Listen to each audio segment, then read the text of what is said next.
Magandang hapon, narito ang pinakahuli sa lagay na ating panahon ngayong araw ng Lunes, June 30, 2025.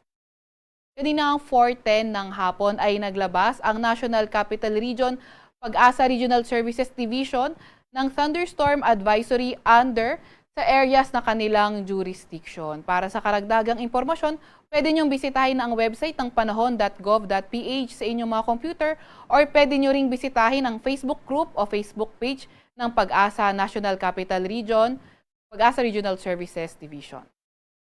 Narito naman ang ating pinakahuling satellite image kung saan may minomonitor pa nga rin tayong low pressure area na nasa loob ng ating Philippine Area of Responsibility. Etong low pressure area na ito ay katamtaman ang tsansa na maging isang ganap na bagyo.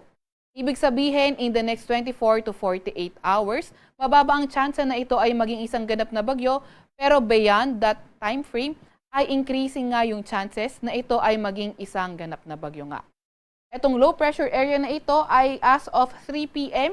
huling namataan sa layong 920 kilometers silangan ng Central Luzon. Yung kanyang trough o extension ay ang magdadala ng maulap na papawirin at mga kalat-kalat na pag-ulan, pagkidlat at pagkulog sa Bicol Region, Quezon, pati na rin sa may Aurora. Itong low pressure area na ito ay hindi naman niya na-enhance o napapalakas ang habagat, pero ang nagagawa niya ay napapairal at dahil dito sa LPA napapairal nga ang southwest monsoon na nakakaapekto sa southern Luzon, central Luzon, sa may Visayas at Mindanao.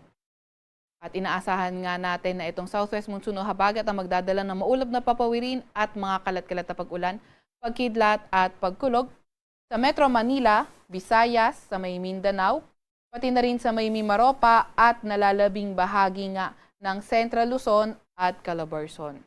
Kaya yung mga inuulan ng mga nakaraang araw pa ay pinag-iingat sa mga banta ng pagbaha o hindi kaya pagguho ng lupa. Para naman sa lagay ng panahon sa nalalabing bahagi ng Luzon, asahan naman natin ang bahagyang maulap hanggang sa maulap na papawirin. May mga tsansa pa rin ng mga localized thunderstorm. Para naman sa lagay ng ating panahon bukas, nakikita nga natin na sa may kanlurang bahagi ng Northern Luzon, sa may Central Luzon, sa may Calabarzon, Bicol Region, pati na rin sa Mimaropa, posibleng maging maulan pa rin by tomorrow. Kaya ingat pa rin, lalo na sa mga inuulan ng mga nakaraang araw pa. Sa nalalabing bahagi naman ng Luzon, nakikita naman natin yung magandang panahon pa rin, pero may mga tsansa ng mga localized thunderstorms. Agwat ng temperatura bukas sa Metro Manila ay 25 to 29 degrees Celsius. 16 to 23 degrees Celsius sa may Baguio, 24 to 32 degrees Celsius sa may Lawag, 24 to 35 degrees Celsius sa Tugigaraw, 25 to 31 degrees Celsius sa may Legazpi at 23 to 30 degrees Celsius naman sa may Tagaytay. Agwat naman ng temperatura bukas sa Puerto Princesa ay 25 to 32 degrees Celsius at 25 to 32 degrees Celsius rin naman sa may Kalayaan Islands.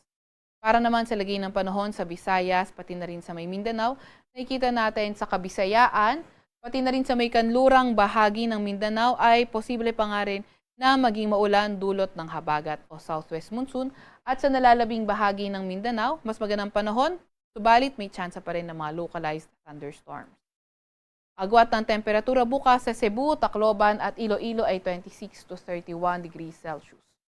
24 to 32 degrees Celsius sa Cagayan de Oro, 24 to 33 degrees Celsius naman sa may Davao at 25 to 31 degrees Celsius naman sa may Zamboanga.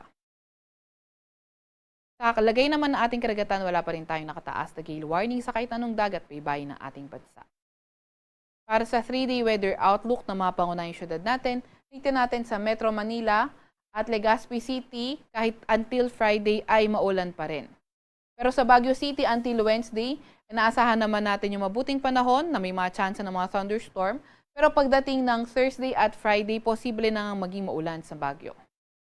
Para naman sa mga pangunahing syudad, sa Visayas area, sa Metro Cebu until Wednesday, posibleng maging maulan. Pero pagdating ng Thursday at Friday ay mas magandang panahon na inaasahan natin. May mga tsansa pa rin ng mga thunderstorms. Sa Iloilo City naman, Wednesday until Friday ay posible pa rin maging maulan, kabilang na yung mga nasa may kanlurang bahagi ng bansa.